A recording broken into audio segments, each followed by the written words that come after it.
মাননীয় স্পিকার, আপনাকে ধন্যবাদ। মাননীয় স্পিকার, ব্যক্তিগত জীবনে আমি একজন চিকিৎসক, অর্থনীতি খুব এক্সপার্ট না। যতটুকু বুঝি তাতে মনে হয় এই সম্পূরক বাজেটে যে আলোচনা হয় সেটা নিতান্তই গতানুগতিক।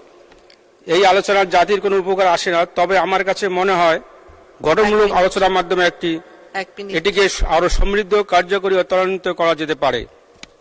মাননীয় স্পিকার, আর্থিক প্রতিষ্ঠান বিভাগের অতিরিক্ত মন্ত্রীর দাবি করা হয়েছে 495,52,29,000 টাকা। এই অতিরিক্ত টাকা কেন খরচ করা হয়েছে তার কোনো সুস্পষ্ট ব্যাখ্যা নেই। এখানে বলা হয়েছে বার্ষিক উন্নয়নে কর্মসূচি ভিত্তিক, চুক্তিভিত্তিক 2টি এবং বার্ষিক উন্নয়ন কর্মসূচি বহির্ভূত 5টি বলে আর্থিক সংস্থান করা। আমার প্রশ্ন হচ্ছে, এই প্রকল্পগুলি কি? মূল বাজেটের পরিকল্পনায় কি এই প্রকল্পগুলিতে অর্থ সংস্থান ছিল না? বছরের শেষে তাড়াহুড়া করে অতিরিক্ত বরাদ্দ দেওয়া হলো। এগুলো কার সাথে করা হলে প্রশ্ন জবাব কখনো পাওয়া যায় না।